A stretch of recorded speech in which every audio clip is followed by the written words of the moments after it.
अस्सलाम वालेकुम एवरीवन। आज का हमारा टॉपिक कॉन्टिन्यूस टेंसेस की कंप्लीट एक्सप्लेनेशन है।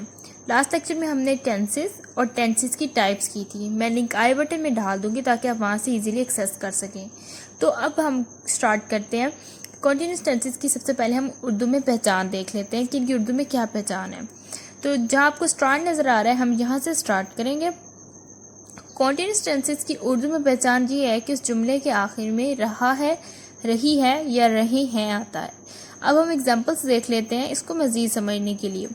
पहली एग्जांपल है वो खाना खा रहा है आ रहा है तो यानी प्रेजेंट कॉन्टिन्यूस है। वो खेल रही है, वो टेलीविज़न देख रहे हैं। अब इन तीनों जुमलों के आखिर में रहा है, रही है, रहे हैं आ रहा है। अब इनको जब हम देखेंगे तो हमें देखते ही फ़ौरन हमारा माइंड क्लिक करेगा कि ये पहचान तो प्रेजेंट कॉन्टिन्यूस टेंसेस की है। तो जब हम उर्दू से इंग्लिश में कन्वर्ट करेंगे तो हम इनको प्रेजेंट कॉन्टिन्यूस के रूल्स के हिसाब से कन्वर्ट करेंगे। उसके बाद हमारे पास आ जाती है पास्ट कॉन्टिन्यूस की पहचान। तो पास्ट कॉन्टिन्यूस की पहचान ये है कि उसके आखिर में रही थी, रहा था या रहे थे आता है। तो अब हम थोड़ी एग्जांपल्स देख लेते हैं ताकि हमें पता चल जाए कि हम इनकी पहचान किस तरह से करेंगे। तो पहली एग्जांपल है कि वो सो रही थी, वो पढ़ रहा था और हम स्कूल जा रहे थे। अब वो सो रही थी तो इसके आखिर में रही थी, जो थी है वो हमें बताता है कि जो सेंटेंस है वो पास्ट का है, और जो रही वर्ड है वो हमें बताता है कि ये पास्ट कॉन्टिन्यूस है। इसी तरह जब भी हम आखिरी वर्ड देखेंगे तो हमें अल्टीमेटली पता चल जाएगा। अब हम देखते हैं फ्यूचर कॉन्टिन्यूस टेंसेस को। उसकी पहचान है रहा होगा, रही होगी या रहे होंगे। इनकी एग्जांपल्स में पहली हमारे पास है वो स्कूल जा रहा होगा, अलीना पढ़ रही होगी या वो दोनों खाना खा रहे होंगे।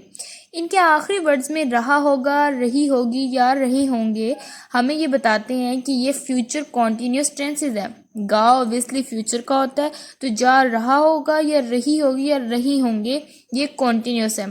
तो इनकी पहचान जब हम दोनों की हमें हो जाएगी तो हमें फ़ौरन पता चल जाएगा कि ये फ्यूचर कॉन्टिन्यूस टेंसेस है। Now let's move towards the helping verbs. Helping verb बहुत अहम रोल प्ले करते हैं। तो जो प्रेजेंट कॉन्टिन्यूस के हेल्पिंग वर्ब्स हैं उसमें इज, आर, एम आता है। इज हम सिंगुलर चीज़ों के लिए यूज़ करते हैं और आर हम प्लूरल चीज़ों के लिए यूज़ करते हैं, और जो एम है वो हम अपने आप के लिए यूज़ करते हैं, मतलब इंडिकेटिंग कि हम मतलब अपने सेल्फ को बताने के लिए हम लोग एम का यूज़ करते हैं। तो अब एग्जाम्पल्स देख लेते हैं ताकि हम इसको बेहतर तरीके से समझ सकें। तो एग्जाम्पल में हमारे पास फर्स्ट एग्जाम्पल है that she is a girl, I am a player and we are eating. उसके बाद हमारे पास पास्ट कॉन्टिन्यूस के हेल्पिंग वर्ब्स देख लेते हैं। उसमें वॉज और वर है। वॉज हम सिंगुलर के लिए यूज़ करते हैं और वर हम प्लूरल के लिए यूज़ करते हैं। तो एग्जाम्पल्स में हमारे पास आई वॉज ईटिंग सिंगुलर है, वी वर प्लेइंग प्लूरल है। तो उसके बाद हमारे पास आ जाता है future continuous tenses. Future continuous tense के हेल्पिंग वर्ब में हमारे पास विल बी और शैल बी आता है। विल हम आई और वी के अलावा सबके साथ यूज़ करते हैं, और जो शैल होता है वो हम सिर्फ आई और वी के साथ इस्तेमाल करते हैं।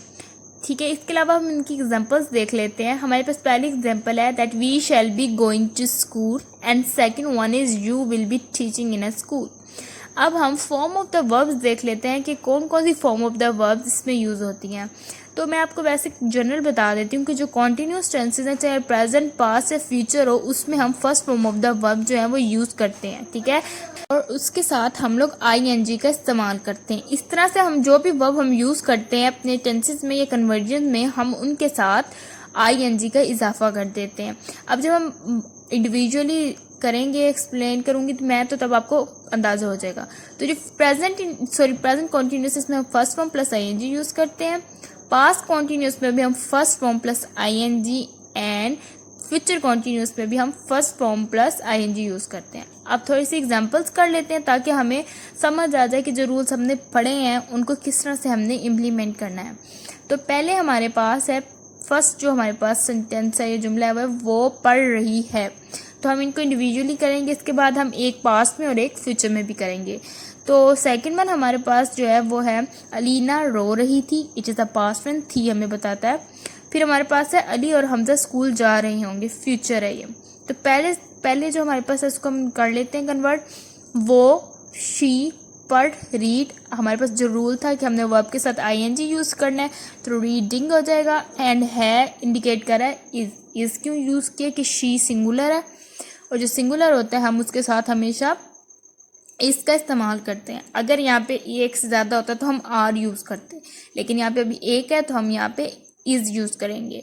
तो अब हम इस सेंटेंस को जब अरेंज करेंगे तो वो इस तरह से होगा दैट शी इज़ रीडिंग। तो शी इज़ रीडिंग आ गया, आईएनजी वाला रूल हमने यूज़ किया था, हमारे वर्ब के साथ आईएनजी आ गया। अब इसमें जो शी है वो हमारे पास सब्जेक्ट है, इज़ हेल्पिंग वर्ब है, और जो रीडिंग है वो हमारे पास वर्ब है। यहाँ पे हमारे पास कोई ऑब्जेक्ट प्रेजेंट नहीं है। उसके बाद हमारे पास सेकंड जो है जुमला उसको हमने अब करना है, तो उसमें अलीना जो नेम होता है वो एज इट इज़ ही आ जाता है। रो रही थी तो रोना इसकी होती है क्राई, और हमने आईएनजी साथ ऐड करना है तो यह बन जाएगा क्राइंग। थी हमें इंडिकेट कर रहा है पास्ट को, और पास्ट में हमारे पास हेल्पिंग वर्ब जो है वो वाज या वर है। तो जो अलीना है वो एक है तो हम यहाँ पे एक हेल्पिंग वर्ब यूज़ करेंगे। अब इसको अरेंज कर लेते हैं, तो इसकी अरेंजमेंट इस तरह से होगी that Alina was crying. Next हमारे पास है अली और हमजा स्कूल जा रहे होंगे। अब नेम्स एज इट इज़ आ जाएंगे, और की हमारे पास जो ट्रांसलेशन है वो एंड है। स्कूल की हम ट्रांसलेशन स्कूल ही करते हैं। जा रहे होंगे, जाना गो होता है, साथ वर्ब के साथ हमने आईएनजी ऐड करना होता है तो वो गोइंग हो जाएगा। और होंगे तो ये हमें फ्यूचर को इंडिकेट करता है, तो या विल या शैल में से कोई एक लगेगा, तो यहाँ पे हम विल भी यूज़ करेंगे क्योंकि ना यहाँ पे हमारे पास आई है ना ही हमारे पास वी है। इन्हें अरेंज करते हैं। Ali and Hamza will be going to school. तो जब हमने इनको अरेंज किया तो हमारे पास अरेंजमेंट कुछ इस तरह से आई है, फुलफिलिंग ऑल द रूल्स। तो यहाँ तक आज कॉन्टिन्यूस टेंसेस की कंप्लीट एक्सप्लेनेशन थी। अगर आपको कोई भी डाउट्स हैं, कोई भी क्वेश्चंस हैं तो आप कमेंट बॉक्स में पूछ सकते हैं, और अगर आपको वीडियो पसंद आई है तो काइंडली लाइक करें और चैनल को सब्सक्राइब करें। Thank you.